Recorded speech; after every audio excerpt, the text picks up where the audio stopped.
Si Dieu est Dieu, mes amis, réjouissons-nous dans sa présence. Il y a de la joie ce matin parce qu'il y a de la foi. Lorsqu'il y a de la foi, il y a de la joie.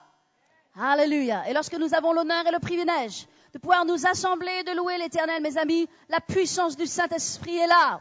La puissance de Dieu est là ce matin. Est-ce que vous la sentez? Oh, je sens la chaleur du Saint-Esprit. Pourtant, c'est pas la chaleur du soleil que je sens. Les gens commencent à avoir froid en ce moment. Le matin. C'est pas la chaleur, c'est pas la température extérieure que je sens. C'est la puissance du Saint-Esprit. Je vous dis, mes amis, la puissance du Saint-Esprit est là. L'Esprit du Dieu Tout-Puissant est là. Alors que vos cœurs soient ouverts. Alléluia. Dieu est un bon Dieu. Est-ce que vous êtes prêts à passer à la parole de Dieu ce matin? Est-ce qu'il y a des champions ici? Alléluia. Est-ce qu'il y a des conquérants ici? Est-ce qu'il y a des gens qui vont de l'avant ici? Est-ce qu'il y a des gens qui acceptent de relever les défis? Vous savez, c'est un défi de marcher selon la parole de Dieu. Parce que la parole de Dieu vient totalement s'opposer à tout ce que vous êtes. Votre nature, qui est pleine de la chair et pleine des choses du monde, est en opposition et en totale inimitié avec Dieu. Mais lorsque vous décidez de vous lever et de marcher selon la parole de Dieu, vous mettez votre chair sous vos pieds, vous mettez vos pensées sous vos pieds, vous laissez de côté tout ce que vous avez appris pour réapprendre Dieu. Nous avons besoin d'apprendre Dieu. Naturellement, nous sommes nés pécheurs avec une nature pécheresse qui ne peut pas toucher Dieu, qui ne peut pas connaître Dieu. Mais lorsque Dieu entre dans nos vies, nous avons besoin de tout apprendre et de tout réapprendre. Notre façon de penser a besoin de réapprendre. Notre corps, ce que nous faisons de notre corps, la façon dont nous disposons de nos corps, a besoin d'être réappris. La façon dont nous parlons doit être changée. La façon dont nous agissons, la façon même dont nous mangeons, tout ce que nous faisons doit être réappris et être réinscrit selon le mode du Seigneur. Alléluia. C'est pourquoi c'est un défi de servir Dieu.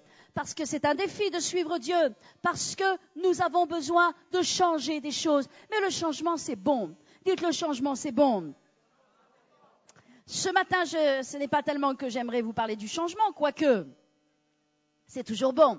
J'aimerais vous rappeler quelque chose de fondamental et d'important. Vous savez, lorsque vous mettez un pilier en terre, lorsque vous mettez un clou dans un mur, vous enfoncez ce clou, n'est-ce pas? Prenez le marteau et vous enfoncez le clou. Mais combien de marteaux et de coups de marteau vous mettez dessus, quand bien même le clou est déjà dans le mur? Le clou est déjà dans le mur et pourtant vous rajoutez des coups de marteau. Il en est de même de la parole de Dieu. Parfois, le clou est dans le mur. Et pourtant, on met encore des coups de marteau dessus parce que ça a besoin de rentrer et vraiment de pénétrer. Ça a besoin de descendre bien profond. Et ce matin, j'aimerais vous rappeler qu'il y a une chose que vous devez savoir par-dessus tout. Il y a un fondement qui doit être profondément établi, ancré, enraciné à l'intérieur de vous. Parce que c'est un fondement qui détermine votre relation avec Dieu. C'est un fondement qui détermine aussi votre marche avec le Seigneur. C'est aussi un fondement sur lequel se base votre foi. Vous devez savoir ce matin que Dieu vous aime. Et je ne dis pas savoir dans le sens d'en avoir une connaissance intellectuelle. Parce que la plupart des gens ont une connaissance intellectuelle de l'amour de Dieu. Mais je vous parle de connaître l'amour de Dieu et de savoir que Dieu vous aime de façon profonde et réelle. D'avoir une véritable connaissance de l'amour de Dieu, parce que connaître l'amour de Dieu change énormément de choses en nous. Ah, vous n'avez peut-être pas l'impression, parce que peut-être vous ne connaissez pas assez, justement. L'amour de Dieu est quelque chose d'extraordinaire. C'est quelque chose de fabuleux. Et nous ne pouvons pas nous cantonner au simple fait que nous connaissons un ou deux versets sur l'amour de Dieu qui nous dit que Dieu est amour et que Dieu nous aime. Parce que Dieu nous aime. Il nous aime profondément. Il nous aime immensément. Il vous aime immensément. Au-delà de ce que vous pouvez penser ou imaginer. Bien au-delà de votre amour. Alléluia. Ce matin, vous devez savoir que Dieu vous aime. Vous devez savoir que Dieu vous accepte. Vous devez savoir que Dieu vous a déjà pardonné lorsque vous êtes passé sous le sang de Jésus. Vous devez savoir que Dieu se réjouit de vous. Il se réjouit de votre personne. Il se réjouit de tout ce que vous êtes. Vous êtes son enfant chéri. Alléluia. Vous devez savoir que Dieu prend plaisir à votre vie. Vous devez savoir même que lorsque vous élevez vos mains vers l'Éternel, que vous commencez à le louer, la Bible dit que Dieu siège au milieu de vos louanges. Ça veut dire que lorsque vous vous tournez vers lui et que vous élevez vos mains vers lui pour l'adorer, sa présence vient et siège, elle vient demeurer avec vous. C'est à ce point-là que Dieu vous aime. Vous êtes sa fête, vous êtes sa joie. Dieu se fait une fête de vous. Alléluia. C'est une connaissance que vous avez besoin d'avoir à l'intérieur de vous. Parce que vous ne vous en rendez pas compte. Parce que bien souvent vous ne le réalisez pas. Et parce que vous ne réalisez pas vos comportements, votre attitude, votre façon de penser, votre façon de voir les choses est aux antipodes de Dieu. Parce que vous n'avez pas la conscience de l'amour et de l'intérêt que Dieu vous porte. Alléluia. Combien il est bon de connaître l'amour de Dieu, n'est-ce pas? Il y a eu un homme, et bien sûr c'est ce grand apôtre Paul dont nous aimons tellement parler, parce que d'abord il a écrit quand même la moitié du Nouveau Testament, et donc on ne peut pas l'ignorer, n'est-ce pas? Mais ce grand apôtre Paul, qui a fait une œuvre extraordinaire, qui a écrit donc une énorme partie de la Bible, qui a été un homme puissamment utilisé par Dieu, a eu un jour besoin d'avoir cette révélation. Il a eu un jour besoin de savoir que Dieu l'aimait et que Dieu l'acceptait. Parce que sans cette révélation, il aurait été totalement inefficace pour Dieu. Savez-vous que si vous n'avez pas cette relation avec Dieu, et cette révélation de l'amour de Dieu, vous ne pouvez pas être efficace pour Dieu.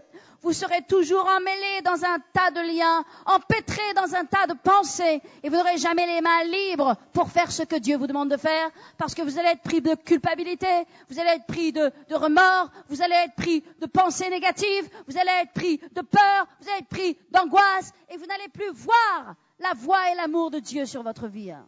On ne peut pas servir Dieu si on n'a pas une connaissance réelle de son amour. L'apôtre Paul n'aurait jamais pu être fonctionnel pour Dieu. Je vous parle d'être fonctionnel. Il y a des gens, ils sont dysfonctionnels. Dans le corps de Christ particulièrement, on rencontre énormément de gens dysfonctionnels. Vous dites, qu'est-ce que c'est des gens dysfonctionnels? Ce sont des gens peut-être qui ont manqué d'amour. Ce sont des gens qui ont souffert ou qui sont sous toute espèce de pression. Et les choses qu'ils ont à l'intérieur d'eux ressortent bien sûr à l'extérieur. Alors quand on voit ces comportements à l'extérieur, on se demande pourquoi. Mais les gens ont besoin d'être convaincus de l'amour de Dieu. Ils ont besoin de savoir que Dieu les aime et ils ont besoin de s'apprendre à s'aimer eux-mêmes. Et sans ces deux choses, ils ne peuvent pas servir Dieu. Avez-vous vu des gens qui servaient Dieu et qui avaient une pauvre image d'eux-mêmes? Peuvent-ils atteindre les nations? Peuvent-ils toucher le monde s'ils n'ont pas déjà résolu et guéri les questions et les souffrances de leur vie? Comprenez, nous avons besoin d'être fonctionnels pour Dieu. Il y a beaucoup de gens dysfonctionnels. Si vous prenez un enfant qui naît, il est dit, et vous le savez très bien, qu'entre 0 et 3 ans, si cet enfant ne reçoit pas l'amour dont il a besoin pour vivre, il sera dysfonctionnel. Il va développer un caractère, un tempérament, des réactions qui ne seront pas fonctionnelles. Il en est de même de l'amour de Dieu. Si vous ne réalisez pas que Dieu vous aime, pas simplement en surface, mais profondément, que Dieu se soucie de vous, que Dieu a les yeux sur vous, que Dieu vous entend dès que vous ouvrez la bouche. Si vous ne réalisez pas cela, vous serez dysfonctionnel. Mais Dieu vous appelle à être fonctionnel. L'apôtre Paul aurait pu être un homme dysfonctionnel. Pourquoi? Il n'y a pas eu plus grand persécuteur de l'Église que lui, n'est-ce pas? Comment voulez-vous servir Dieu après avoir tué Étienne? Après avoir été à la lapidation d'Étienne? Après avoir tenu ses vêtements? Avoir ricané de ce qui se passait? Comment pouvoir servir Dieu lorsqu'on a pris les chrétiens, les croyants, lorsqu'on les a jetés en prison? Lorsqu'on a fait écrire des lettres contre eux pour les condamner? Si Paul n'avait pas rencontré l'amour de Dieu, il aurait été totalement dysfonctionnel, inutile et inefficace pour Dieu. Beaucoup de gens sont inefficaces, inutiles et dysfonctionnels.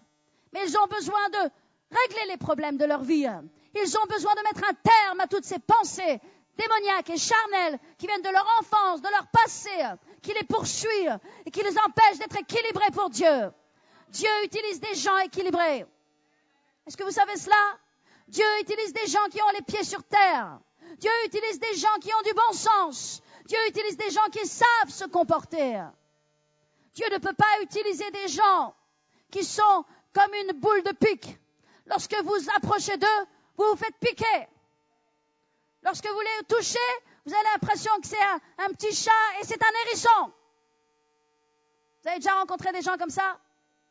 Ils sont dysfonctionnels. Mais maintenant, je crois vraiment l'Esprit de Dieu dit stop.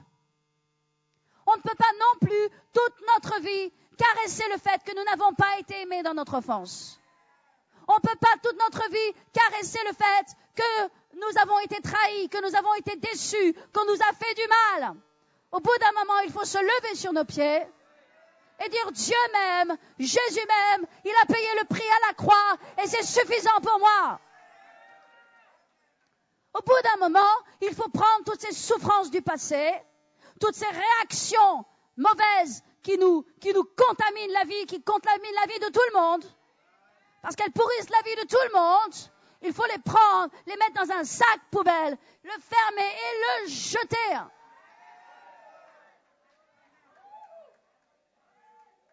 Il y a un certain nombre d'attitudes dont il faut se débarrasser.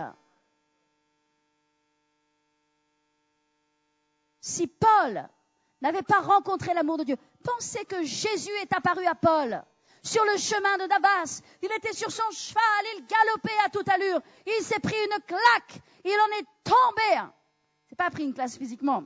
Il s'est pris une claque, c'était la claque de la gloire et de la puissance de Dieu. La puissance de Dieu, l'amour de Dieu le rencontrait sur son cheval. Boum, il en est tombé à terre.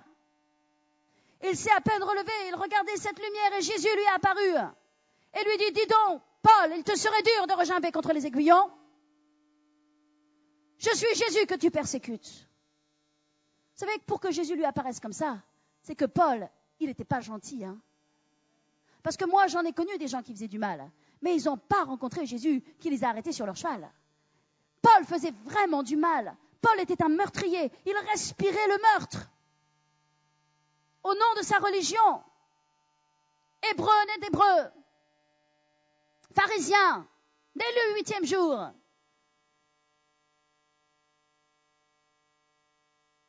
N'est-ce pas? Il était vraiment mauvais, il était vraiment méchant. Comment un homme qui a fait tant de mal pouvait-il se relever s'il ne rencontrait pas l'amour de Dieu? Mais voyez-vous, Paul a fait un demi-tour. Et mes amis, la conversion, c'est un demi-tour. C'est pas un quart de tour.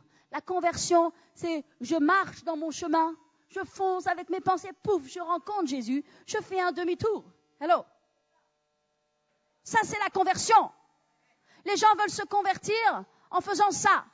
Ah oui, je rencontre Jésus. Les gens ne veulent pas faire de demi-tour. La conversion, c'est une repentance. Lorsque je me repens, je fais demi-tour de tout ce que j'étais auparavant. Je ne mange plus à la même table. Je n'ai plus plaisir au même péché. Je ne me réjouis plus des mêmes choses. J'arrête de me moquer. J'arrête de critiquer. J'arrête d'être mauvais. J'arrête de voler. J'arrête de tromper. Je suis changé par la puissance de Dieu. Paul a fait un demi-tour. Parce qu'il a rencontré la puissance de Dieu et l'amour de Dieu. Il a pu devenir l'apôtre qu'il a été. Il a déclaré dans Éphésiens 3, et tournez avec moi dans Éphésiens 3. Est-ce que vous êtes avec moi ce matin? Je ne vais pas être très longue.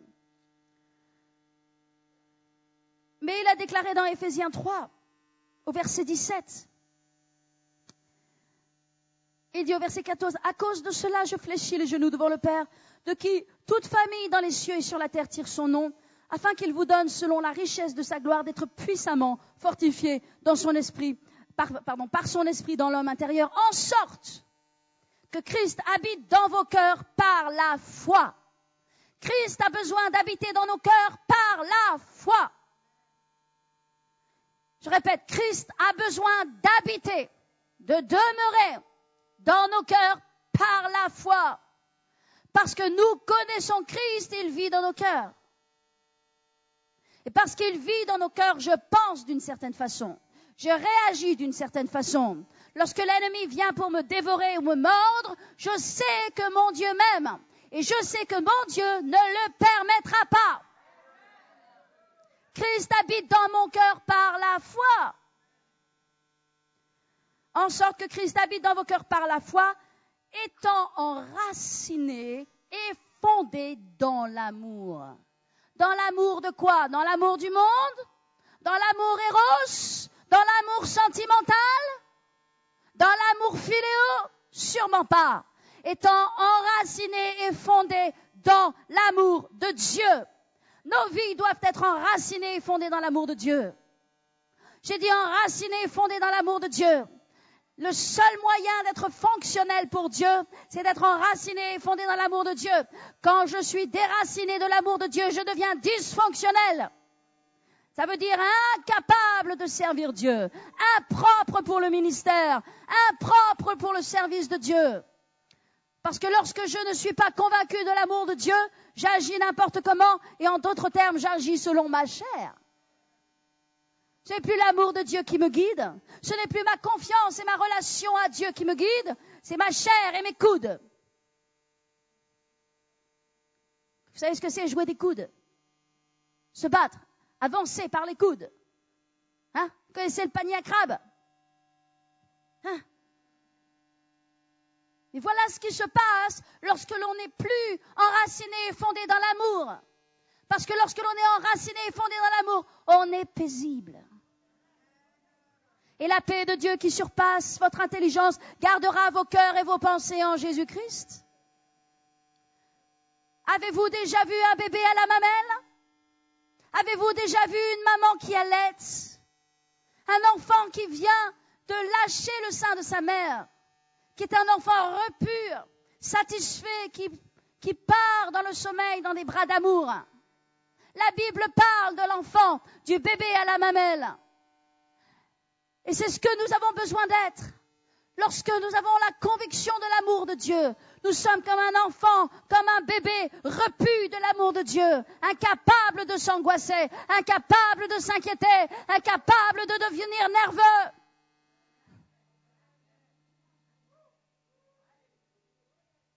Est-ce que vous comprenez cela? Tranquille. Étant enraciné et fondé dans l'amour, et que vous puissiez, voilà ce que Paul dit aux Éphésiens, et que vous puissiez comprendre, non seulement vous, mais encore tous les saints, avec tous les saints, quelle est la largeur, quelle est la hauteur, quelle est la longueur, quelle est la profondeur, et connaître l'amour de Christ qui surpasse toute intelligence. Toute connaissance, en sorte que vous soyez remplis jusqu'à toute plénitude de Dieu. Paul disait, vous avez besoin de connaître quelle est la largeur, la longueur, la profondeur, la hauteur de l'amour de Christ pour vous. Alléluia. Parce que l'amour, c'est le lien de la perfection. Nous avons besoin de connaître l'amour de Dieu. Les gens disent, oh, l'amour de Dieu. Ah oui, je sais que Dieu m'aime. Je connais l'amour de Dieu. Et souvent, d'ailleurs, lorsque on prêche sur l'amour, c'est étonnant, et j'ai déjà entendu différents serviteurs de Dieu qui disaient que c'était difficile de prêcher sur l'amour. Comme si peut-être les gens n'étaient pas intéressés par l'amour. Ils sont intéressés par la puissance. Comment aller conquérir un nouveau sommet? Comment vaincre l'ennemi? Comment le mettre sous nos pieds? Comment tenir le diable lié? Ah, les gens aiment cela. Ça les fait parfois frissonner. La parole de Dieu les remplit de puissance, mais l'amour. Souvent, j'ai entendu des prédicateurs qui disaient que prêcher sur l'amour était une chose difficile, parce que les gens, soit ils partaient ailleurs, soit ils ne recevaient pas, soit ils n'étaient pas simplement convaincus de l'amour de Dieu pour eux. Donc, le message n'entrait pas en eux et parfois le message rebondissait à ces pasteurs. Mais voyez-vous, les gens pensent qu'ils connaissent l'amour de Dieu. Les gens disent, oui, je sais que Dieu m'aime. Oui, je sais que Dieu m'aime. Mais en fait, les gens ne connaissent pas comme ils devraient connaître. Parce que s'ils connaissaient l'amour de Dieu, la hauteur, la largeur, la longueur, la profondeur, s'ils réalisaient la main de Dieu sur leur vie, est-ce que vous êtes là ce matin? S'ils réalisaient la grâce de Dieu, l'abondance de sa miséricorde, ils seraient détendus, même au milieu des oppressions. Ils seraient cool au milieu des attaques. Ils resteraient dans la foi. Mais parce que les gens ne connaissent pas comme ils devraient connaître, ils sont anxieux, ils sont nerveux, ils ont peur. Et la plupart du temps, ils ont peur par rapport à eux-mêmes, pas par rapport aux circonstances. Ils ont peur de perdre le contrôle. Ils ont peur que des choses leur échappent. Ils ont peur que quelqu'un soit meilleur. Ils ont peur que quelqu'un prenne leur place. Parce qu'ils ne sont pas sécurisés dans l'amour de Dieu. Ils sont sécurisés dans les choses qu'ils ont. Alors ils s'y accrochent. Et ça les fait tomber dans toute espèce de combat et toute espèce de stress. Vous savez ce que c'est le stress? Parfois le stress, il n'est pas extérieur, il est intérieur. Personne ne le sait, mais vous le savez. Vous êtes là, vous essayez de trouver le sommeil et vous pensez, ah, le frère un tel, oh, la sœur un tel, ça rumine et ça tourne et ça tourne et ça tourne. Et il a fait ceci, et il a dit cela, et il va me prendre ceci, et il risque de me faire cela. Les gens entrent dans des combats, leur chair se passionne. Vous savez ce que c'est d'avoir une chair qui se passionne? Oh, on est enflammé, tout de suite on est en colère. Oh, on réagit vite. Mais pourquoi on réagit vite?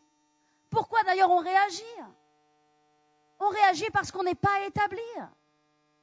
On réagit parce qu'on a peur. Est-ce que vous avez déjà vu un animal qui est blessé?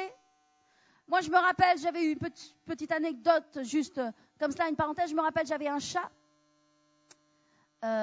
noir. Je n'aime que les chats noirs. Parce que je n'aime pas les superstitieux. Donc moi, j'aime les chats noirs. J'ai eu 2 chats noirs. Enfin bon, j'ai eu un chat noir. Un jour, il a mangé du poisson. Enfin bon, bref, il s'est coincé une arête dans le palais, en fait, entre les dents. Et ce chat, vraiment, qui était vraiment un amour, un chat très doux et très tendre. Et ce chat se débattait, il mettait ses pattes pour essayer d'enlever cette arête, une grande arête. Et donc moi, je suis venue pour l'aider. Mais est-ce que vous savez que lorsque vous voulez aider un animal blessé, c'est à vos risques et périls? Donc je suis allée aider mon chat par amour pour mon chat et j'ai réussi à lui décoincer cette arête au péril de mes mains. Parce qu'après j'avais mes mains en lambeaux. Ah, il m'avait griffé. Mais vous savez, les gens blessés sont comme ça, les gens qui ont peur sont comme ça. Les gens qui ont peur, ils ne sont pas sécurisés, ils ne sont pas dans le repos, ils ne sont pas tranquilles. Ils sont agressifs. Excusez-moi de vous dire la vérité. Avez-vous déjà rencontré des gens agressifs? On pense que les gens agressifs sont forts. Mais non, les gens agressifs en fait sont faibles. Ce sont des gens qui ont peur. Ils ont peur de perdre quelque chose. Ils ont peur qu'on leur vole quelque chose. Ils ont peur. Je ne sais pas de quoi ils ont peur. Il y a toute espèce de peur. L'agressivité, c'est une réaction de peur. Je blesse. Je sors mes griffes. Je crie. Je me mets en colère. Là, on est en train d'aller à la racine des choses. Parce que bien sûr, parfois on enseigne, la parole de Dieu déclare que les haines, les animosités, ce sont les œuvres de la chair. Maintenant, expliquons la racine des œuvres de la chair. Hein? Pourquoi les gens, ils sortent le dos, ils font le dos rond et ils sont comme ça? À l'intérieur d'eux, c'est la peur. Mais c'est la même chose dans un couple. C'est la même chose dans toutes les relations. Pourquoi les couples se disputent et se fâchent pour des broutilles parfois? La peur. La peur que l'autre prenne le contrôle sur l'autre. La peur de perdre du terrain, la peur de perdre la liberté, la peur de perdre quelque chose. Donc, les gens sont facilement liés par la peur. Et ils sont liés par la peur parce qu'ils ne sont pas installés dans la confiance en Dieu. Alléluia. Donc ils tombent dans des combats. Ils tombent dans du stress. Ils tombent dans de la compétition. Ils tombent dans des critiques. Ils tombent dans la jalousie. Ils tombent dans des disputes. Ils tombent dans les blablabla. Ils tombent dans des comportements agressifs. Je ne suis pas là pour condamner qui que ce soit. Je suis simplement là pour expliquer. Parce que un problème révélé est aussi un problème vaincu. Expliquer. Le diable veut vous faire tomber de votre position. Parce qu'en fait, vous avez une position. Vous avez peur de ne pas avoir de position. Vous avez peur qu'on vous vole peut-être quelque chose. Mais en réalité, vous avez quelque chose. Vous avez une position. Lorsque Satan est venu dans l'arbre, comme un serpent pour parler à Adam et Ève à Ève en particulier, qu'est-ce qu'il a fait? Il a fait tout ce qu'il fallait faire pour la faire tomber de sa position. Il l'a fait douter de l'amour de Dieu. Dieu a-t-il réellement dit? Mais ne sais-tu pas que si tu manges, tu vivras? Que tu connaîtras justement? Dieu veut te cacher quelque chose. Dieu ne t'aime pas vraiment. Il ne te dit pas toute la vérité. Moi, je te dis toute la vérité. Mange. Ève a été déstabilisée dans l'amour de Dieu. Ève a pensé que Dieu lui cachait quelque chose, que Dieu lui retenait quelque chose, alors que Dieu l'aimait et l'a protégée. Elle a cru dans le serpent, mais le serpent n'était venu que pour la déstabiliser. Lorsque le diable vient vers vous et vous dit, tu n'y arriveras jamais, les autres sont mieux que toi, les autres ont une position supérieure à toi, les autres sont ci, sont cela, et toi tu n'es pas ci ou tu es cela. Le diable est en train de vous faire déstabiliser et tomber de votre position. Parce qu'en réalité, vous avez vraiment une position. Mais si vous écoutez ces mensonges, vous allez vraiment tomber de votre position. Et cette position, vous allez finir par la perdre.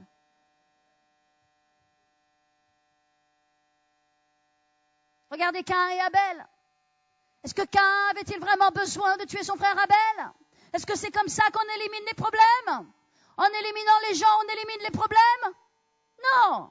En regardant à l'intérieur de nous-mêmes, en faisant le bilan, en comprenant quelles sont nos peurs et nos insécurités, combien nous sommes imparfaits dans l'amour de Dieu, là nous pourrons résoudre nos problèmes. Nous pourrons guérir notre mariage, nous pourrons rétablir des relations, nous pourrons avoir des amis sur la durée.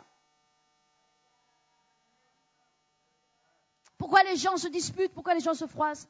Ils ont peur que quelqu'un entache leur respectabilité. Ils ont peur. C'est toujours une peur. Peur qu'on touche à leur réputation. Peur qu'on fasse... Mais personne ne peut rien faire. Personne ne peut rien faire. Je peux vous assurer, personne ne peut rien faire. Je veux dire, le diable a lancé tellement de mensonges, tellement d'ordures contre ce ministère. Ce ministère est là. Et il est là, et il est là, et il restera là. Et il sera là aussi longtemps que Dieu veut qu'il soit là. Vous comprenez? Il y a tellement de choses qui ont été dites contre mon mari. Et alors? Il y a tellement de choses qui ont été dites contre moi. Et alors? Et parfois, on entend des choses. Et on entend même des gens qui disent « Oh, pasteur a dit ceci ou pasteur a dit cela, pasteur n'a jamais rien dit, mais bon, c'est pas grave. » Tellement de choses qu'on entend. Est-ce qu'on doit être déstabilisé par tout ce qu'on entend? Est-ce qu'on doit perdre notre position par tout ce qu'on entend? Ou est-ce qu'on a besoin d'être ce que Dieu nous appelle à être? Il faudrait arrêter d'essayer de paraître et plutôt être. Dieu nous appelle à être et non à paraître.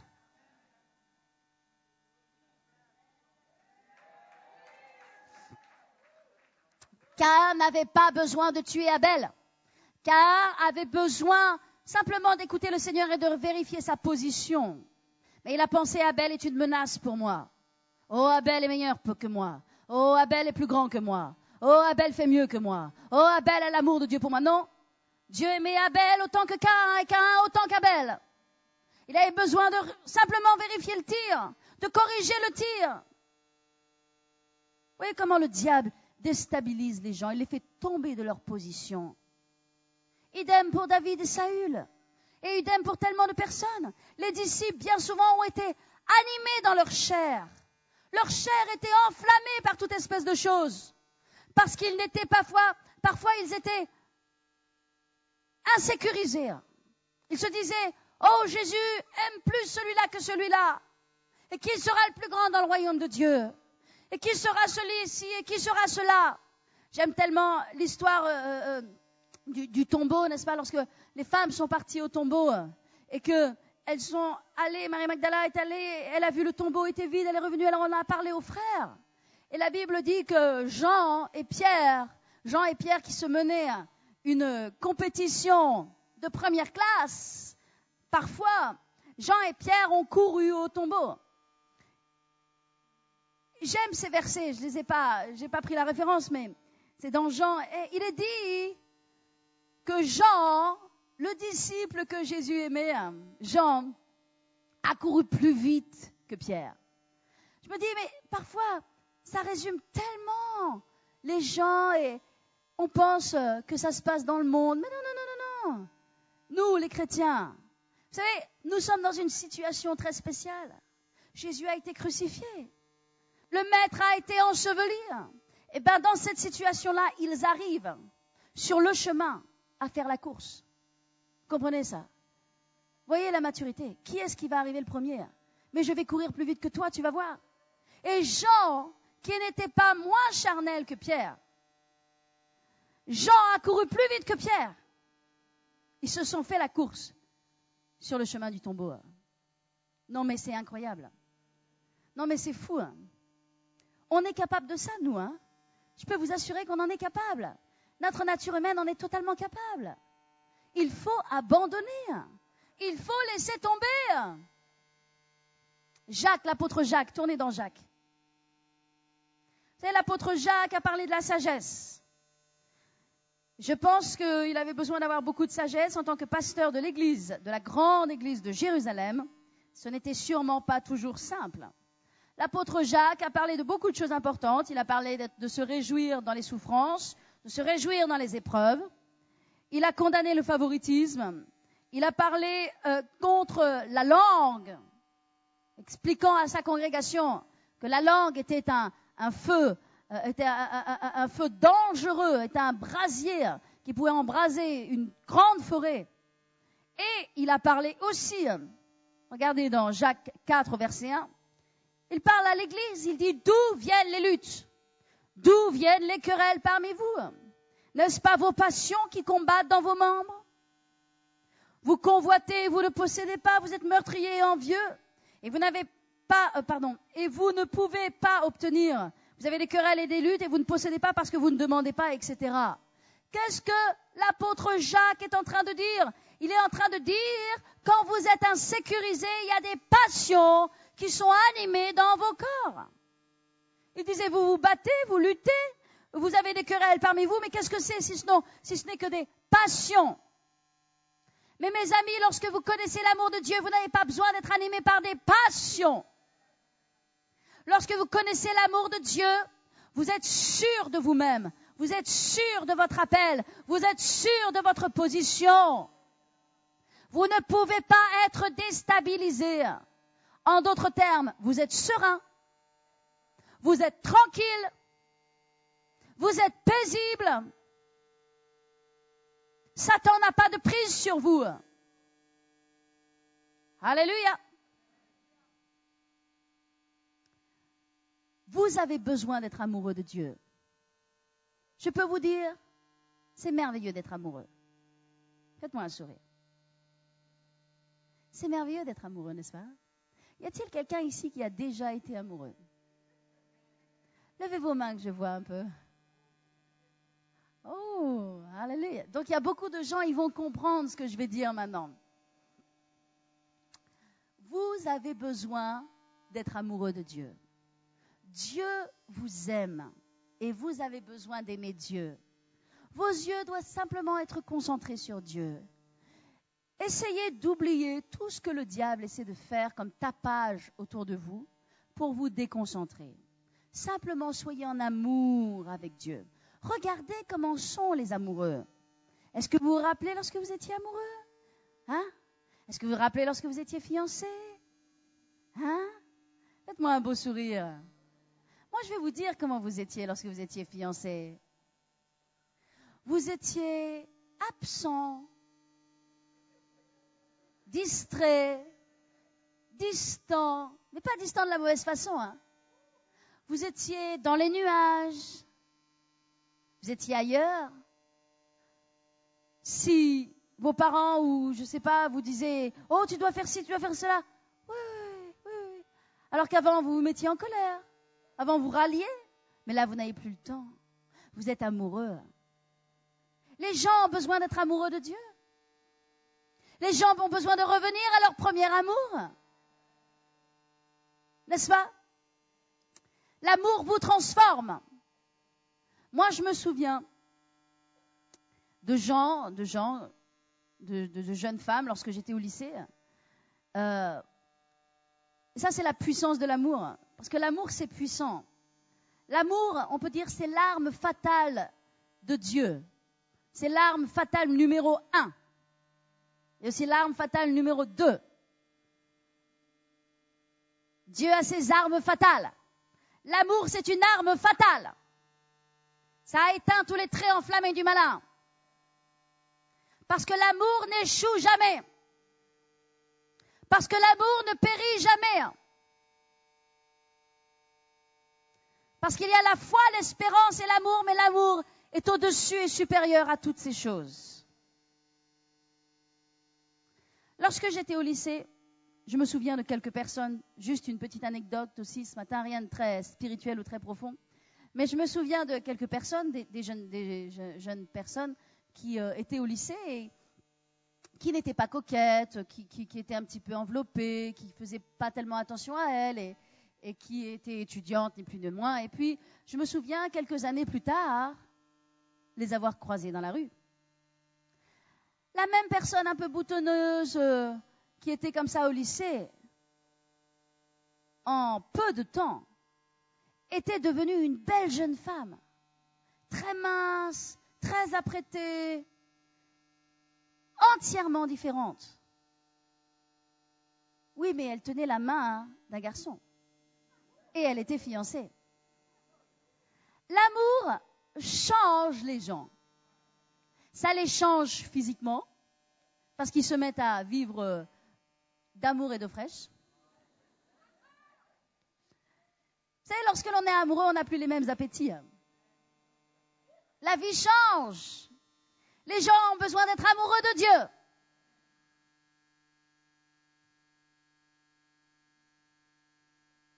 Je vais vous dire ce que fait l'amour.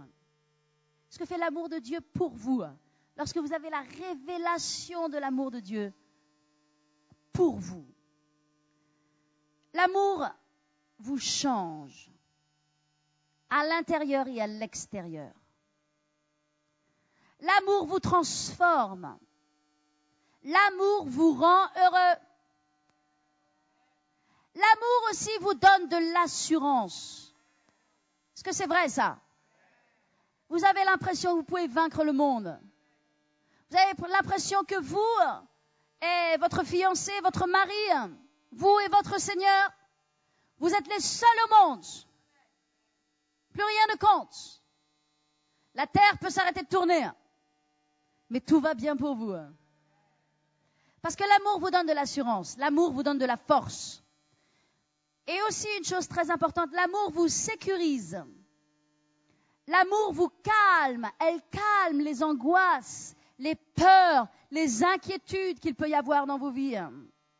L'amour vous élève. L'amour vous rassure. Et l'amour vous donne des ailes.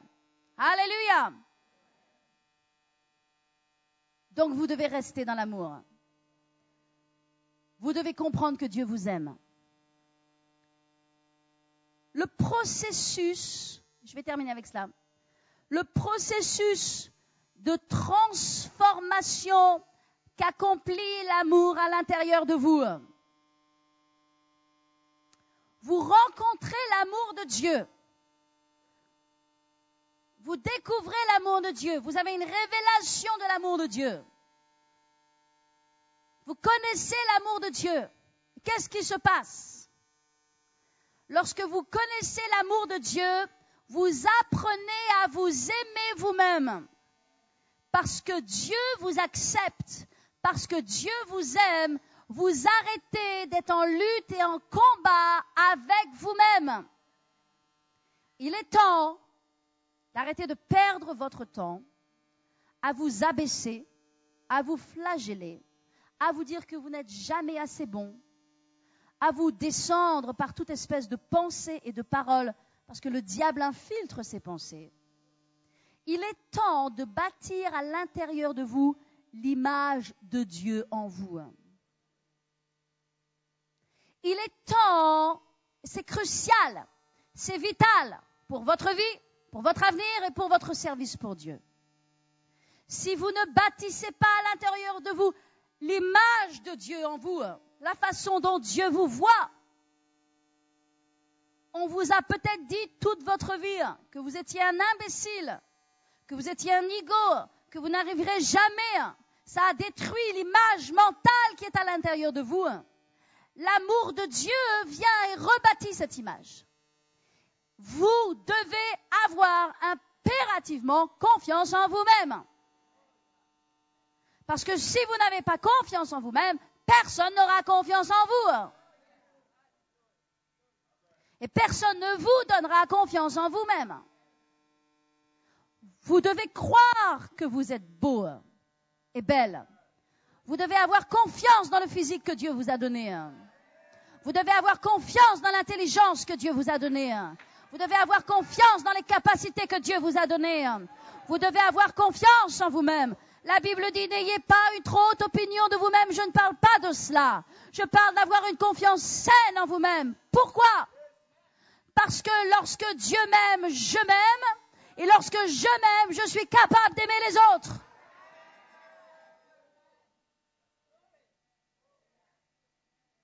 Et les gens ne sortent pas de ce problème de s'aimer eux-mêmes. Pourquoi les gens attaquent d'autres personnes, agressent d'autres personnes, répandent des rumeurs, répandent des critiques, se réjouissent lorsque quelqu'un tombe? Pourquoi? Mais pourquoi? Parce qu'ils ne sont pas sûrs d'eux-mêmes. Et parce qu'ils préfèrent descendre les gens à leur niveau plutôt que eux de monter à leur niveau. Mais ayez confiance en vous-même. Aimez-vous, chérissez-vous, croyez en vous, croyez dans le Dieu qui est en vous.